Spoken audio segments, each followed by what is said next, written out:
The Weird Circle.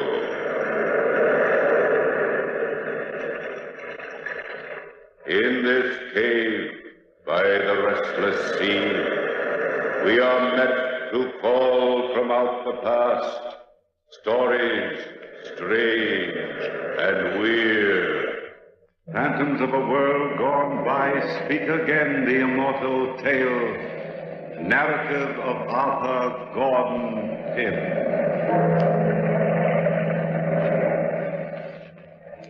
I was down on the waterfront looking for the old whaling vessel Grampus. Captain Bernard was in charge, and though I hadn't seen the old captain in more than 10 years, I still felt he was a pretty good friend of mine. I could remember him telling Dad and myself some pretty wild tales. I drank it all in, main rig, compass, and anchor. Maybe I never would have seen the old captain and his son Weston if I hadn't been visiting some friends in Boston. I was reading the shipping news one morning, and there it was. Benjamin Bernard. Experienced whalers wanted to man vessel Grampus, sailing July 13th, 1 a.m., 1881. Well, I packed my digs, slung them over my shoulder, took a lungful of salt air, and, 6 hours before sailing time, I was looking for the ship. It was dark as I walked down the waterfront, and I stopped the stranger. Yeah, Bud? What do you want? I'm looking for a whaler known as the Grampus, and I think I'm lost. There it is, right in front of you. What's the matter? Can't you read? Yeah, it seems that way. Thanks, fella. Do you happen to know if Captain Bernard's on board? Yeah, he's there. You shipping out on her? I'm looking for a job. I'm pretty green, but I'm an old friend of his. So... I'm an old friend of his, too. I was out on his last voyage. I wouldn't ship out again under that yellow curve. I was to starve first. When Dirk Peters says, don't go, don't go. What's the matter? Is the ship haunted or something? Nothing's the matter with the ship. The captain's nuts. Are you sure you're talking about the same man I am? There's only one Captain Bernard, and that's him. He and his son both. Two of a kind. Don't take my word for it. Ask any man that was aboard the Grampus last trip. Ask Sanford Allen, our second mate. Talk to the cook, little Tony Matsail and Sale. Ask him. Captain got playful and cut little Tony's arm off. Look, I'll take you aboard. I've been trying to collect my scratch ever since we landed 2 weeks ago, and I get word tonight it's ready. Watch out for the loose boards on the gangplank. Yeah, I see what you mean. I'm right behind you. I don't think this ship's sailing tonight, Mr. Peters. Look at that sky. Little squall don't bother Bernard. Human life's cheap. Climb over the gunwale. It's fastest. All right. It's a dirty-looking ship. Captain Bernard! Captain Bernard! I guess he's in the cabin aft. Follow me. That doesn't sound like a little squall, does it, Mr. Peters? Yeah? Oh, incidentally, my name's Gordon Pym. Everybody's got a name. Life is like that, I guess.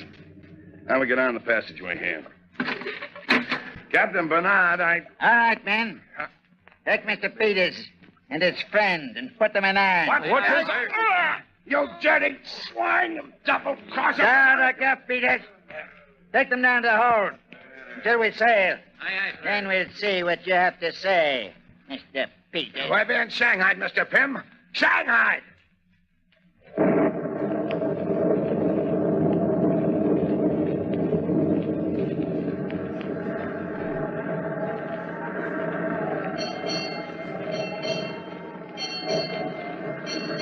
$4 a.m. Been aboard 3 hours, Mr. Pym.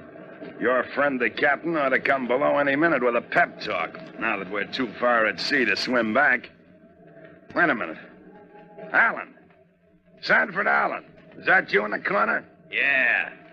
Kind of cozy, ain't it? All of us together here like this, huh? What'd they do, slug you too? Yeah, with the old payroll gag. Come up and get your pay. And they slug you. Guess who else is here? Tony? Yeah. Tony, how's it going, Tony? I stick the knife in his belly someday. That's what the Tony Manseo do someday. Stick to the knife. Yeah, you better not stick in a knife or you get swinging the head on the gallows. They call that mutiny, Tony. Oh, meet Mr. Allen, Tony. This is Pym, Gordon Pym. Hiya, Pym. Hello. How long are we out for, do you know, Allen? Sure. 6 months. You listen to the Tony, Peters.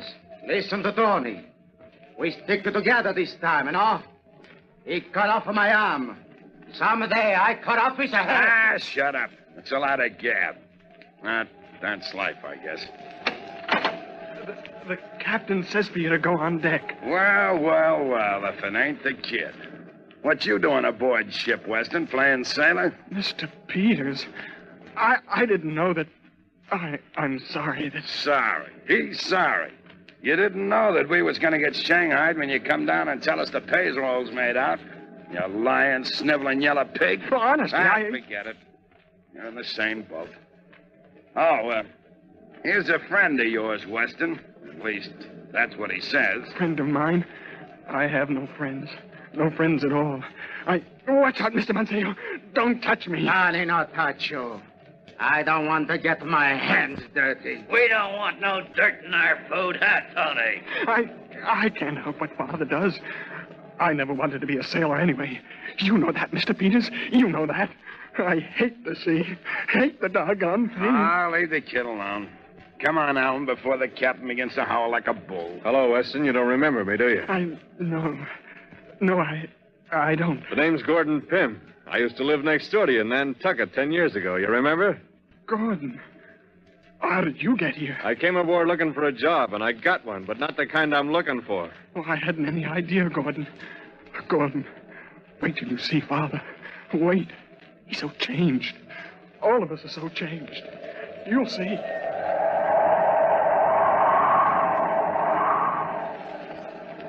We walked slowly up to the deck, and we lined up. 2 lines, 10 men. 10 of the toughest, dirtiest-looking men I've ever seen. Captain Bernard kept moving his hand back and forth, sort of a nervous habit, and then started to stand muster. He didn't recognize me, and I didn't mention our old friendship. As the days went by, he seemed to take a kind of joy in making a fool out of me. But then he didn't treat his own son any better. As for Peters, he hated him and wanted to get something on him. But Peters was smart and stayed out of trouble. He was the only man who wasn't flogged during those first 40 days at sea. One night, we called the 10-man crew to a secret meeting and advised them never to try and talk to the captain. Well, a storm was brewing on the 42nd day of the journey, and I was called into the captain's cabin. I opened the door. You called for me, Captain? Yes, Mr. Pym. I called for you. Shut the door behind you. Instead of standing there like an idiot. My son tells me that you're giving out free advice these days. Gordon, I didn't. I swear. Shut up, you sniveling swine. Calling you my son makes me ill. Father. Now, Mr. Pym, I heard you've been advising the men to obey me blindly because you think I've an idiot mind. Captain Bernard, I said nothing of the kind. Don't lie to me, Mr. Pym. I've known you for many years. Oh, so you do remember. I couldn't very well forget, could I? Despite my idiot mind. I tried to treat you as I've treated the other men. You've taken advantage of me. Whispering behind my back. Trying to turn my son against me. Plotting with Mr. Peters. I'd have none of this on board my ship. Gordon, he's making it up. I never said it. Are I you never said calling me a liar, Weston? No. You see, Mr. Pym? My son denies it now. That I checked his story through our cook. Why don't you admit it, Mr. Pym? I thought I was helping. That's what I told him, Gordon. Shut up. Helping me.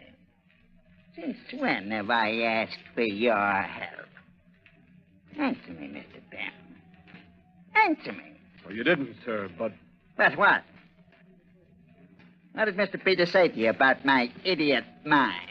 He said nothing at all, sir. Nothing, is it? No, sir. Tell me the truth. It is the truth, Captain Bernard. Liar. I'll cut your lying tongue out with my own hands. What did Peters say? Nothing, sir. Nothing. Leave him alone, Father. He's telling the truth. Don't hurt him. He's my friend. My only friend. The only one I ever had. I'll leave him alone. Since you love this friend, my son, I'll allow him the pleasure of trying to make a man out of you. Mr. Pym, you'll take this sniveling son of mine and tie him securely to the mainmast. No, Father. 48 hours. No. Then, when he's securely tied, you will report to deck for 40 lashings until I get the truth about Peters out of you. Yeah, but it's suicide for a man to be tied to the mainmast in this weather, If anything Captain. happens to him, Mr. Gordon, you'll pay for it with your life. So be sure he's tied securely.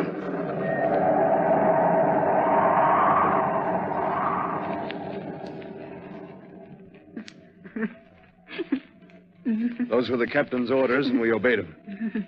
The wind was screaming through the sails like an insane witch on a broomstick, but Weston and I climbed to the cross trees of the mainmast. It was a tough climb, and I think he knew then it was the end for him, but he was afraid to disobey. When we reached the cross trees, I lashed Weston's arms and legs firmly, hoping he could survive the storm. By the time he was made fast, I patted his hair and tried to soothe that poor lost boy. The last I remember of him was his tear-streaked face and the look in his eye. I waved goodbye to him and climbed slowly and carefully below to report for 40 lashings. Captain Bernard, Mr. Pym reporting, sir. Take off your shirt. Yes, sir. Place your hands behind the whipping post and hang on securely, Mr. Pym. And think carefully. Try to remember the words Mr. Peters said about my idiot mind. Yes, sir. The mainmast, Captain Bernard. It's the mainmast. I'm going for the mainmast. He's tracking. Get out of the way. Weston, got the fresh sign. You fool. If he wants to overboard, save him. What's overboard? My son. That's your son, Captain Bernard, and you killed him. You dare say that to me? You murderer. Yes, I warned you of this, but you wouldn't listen. I'll say it. I'll say you're insane. Peters, throw this man in irons. Were you talking to me, Captain Throw Bernard? this man in the gang. Help me, Peters. This man isn't going to captain the ship any This longer. is only Mr. Pym. Do you realize that? Do you want to swing on the gallows still, Mr. Peters? I can't hear you, Captain Bernard. Ain't that a shame? I just can't hear you at all.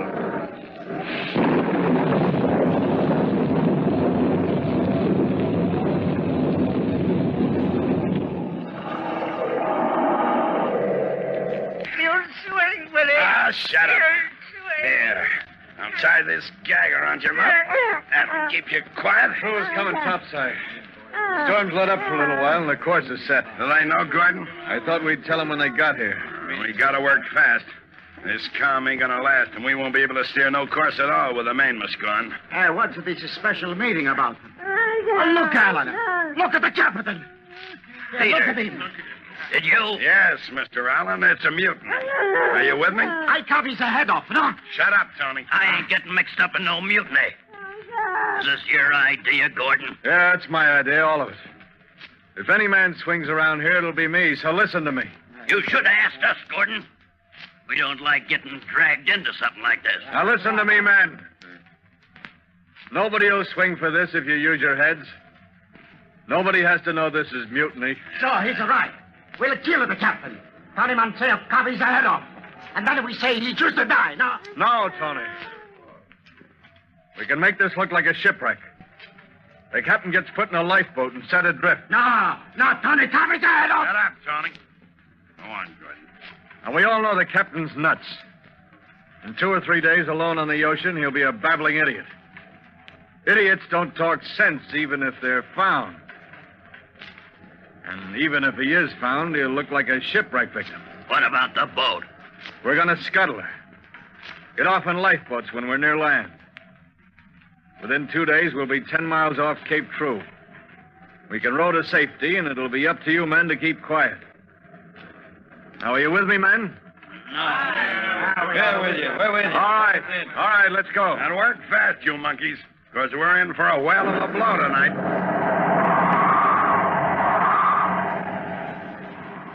I was so smart. Smarter than anybody. You could see it then. I had the whole thing planned perfectly from beginning to end. We lowered the captain in a lifeboat, gave him some biscuits, a compass, and a jug of water. But I didn't figure on the storm that was to come. But the storm broke soon after in all its mad, screaming fury. We couldn't control the Grampus. She was like a wounded animal, and I thought for a minute she'd sink by herself that night. There were 8 men left then, being the kid and the captain was gone.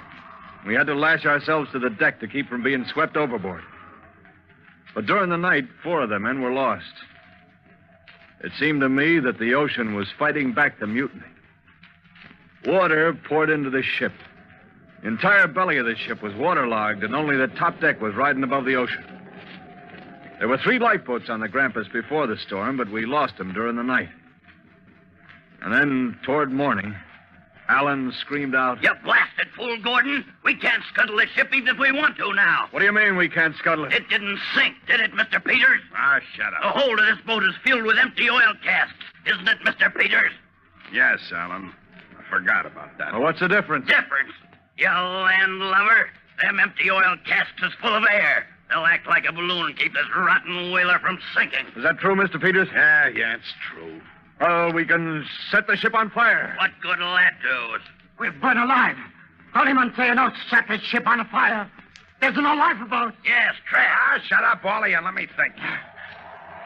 Just gonna have to set tight and wait. Wait for what, Peters? Wait and pray we get saved. Maybe a ship will pass by. You'll hang, Peters, if we're saved. You and Gordon will hang. I had nothing to do with the mutiny. Me and Tony's free and clear. Ain't we, Tony? Yeah, nothing to do with the non-mutiny. Just wait. Wait. Wait and pray.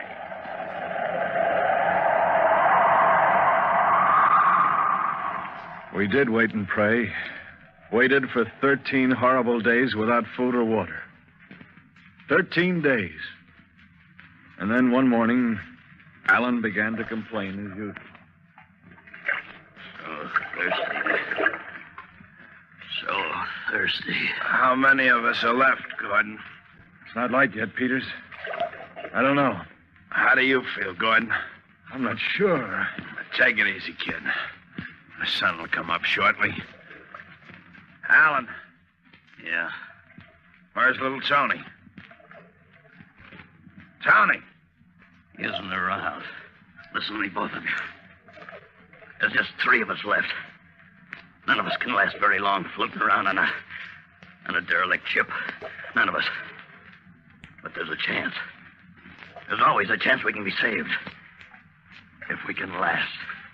What are you getting at, Alan? One of us will have to die so the others can live. One of us must. No. No, Alan, if we all die here first. Maybe you won't, but I will. You're the ringleader, Gordon. You started this thing. You'd hang if we got to land, so would you, Peters. But I'd be free. I got a knife. Put that knife down. Alan's right, Gordon. If any of us is going to live, one of us has got to die. Oh, Peters, no. It's better to die Shut than... up, Gordon. I know what I'm saying. Alan's right. It's 2 against 1. Yeah, 2 against 1. We're going to choose for the privilege. Here are 3 pieces of wood. Take them, Gordon. Hold them in your hand. The man who gets the shortest stick is the victim. Is that level with you, Alan? Sure. All right. Put your knife right here in the middle. Okay. There it is. Okay. Choose, Alan. This one. It's short. It's my turn now. There. Yours is the long one. Whose is the shortest, mine or Gordon's? Let's see. Gordon? Hey, It's you, Alan. No. No, I won't. I'm the one that should live. I'm innocent. Give me that knife. Let go of it, Alan. Oh! You double cross. Take that, Peters. And that. Now I get the knife. And no, Peters, you. Oh.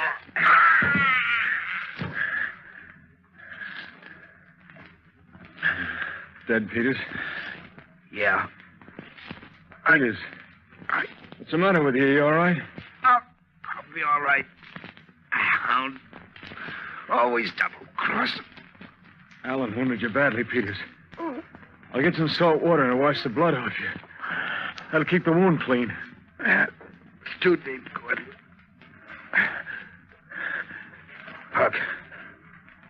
Look ahead. Look, God. I see the outline of land ahead. Land! It's just a mirage, Pete. I think it's land. No. Look. Look straight ahead. You're right. Land. Land ahead. We'll be saved, Peters. Peters. Peters!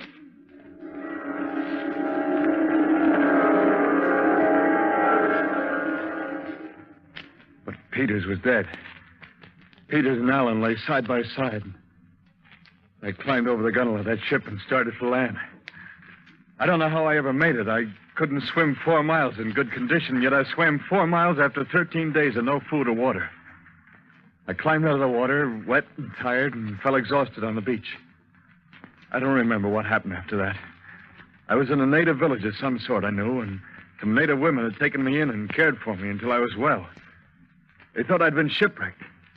They would have kept on thinking it, too, if it hadn't been for the first day I was well enough to walk around. I stopped in at the settlement's only inn to figure things out. And as I opened the door... What do you mean there's a derelict ship out there, eh? I mean what I say. All the grampus. This old loon keeps saying he was once the captain of that ship. Oh, loon. I'm crazy, huh? You men think I'm crazy. But I'll prove I'm sane. There was no shipwreck. It was mutiny. Mutiny. And my son was killed. He did it. Yes, he did it. Mutiny. And he did it. There he is. Right there. Standing at the door. Look at him. Don't let him get away. Don't let him get away. Hey, mister. You mustn't get away. Mister, come over here. Talking to me? Yeah. Come on over here to this table, stranger. This old loon claims he knows you. Yes, I know you. Don't I? Well, answer me. You were hired on board the Grampus and led a mutiny against me, and you'll swing for it. I was picked up 3 days after you put me in that rowboat. I've stayed alive for one reason and one reason only. To watch your body swing from the gallows. Tell these men the truth. Speak up, man. Speak up. Are you A. Gordon Pym? I demand an answer. Are you A. Gordon Pym? Well, mister, are you? It's your word against his. Tell the truth. Are you A. Gordon Pym? Frankly, I don't know who I am. I guess I'm just something washed up out of the sea. Yeah, I'm just somebody washed up out of the sea.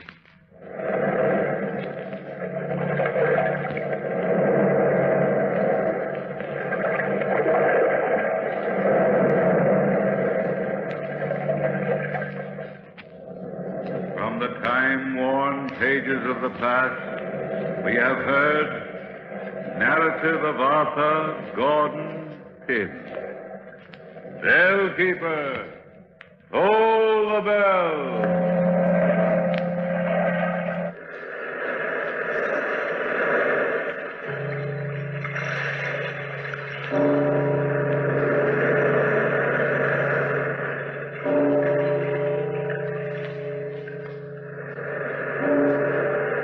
This is the United States Armed Forces Radio and Television Service.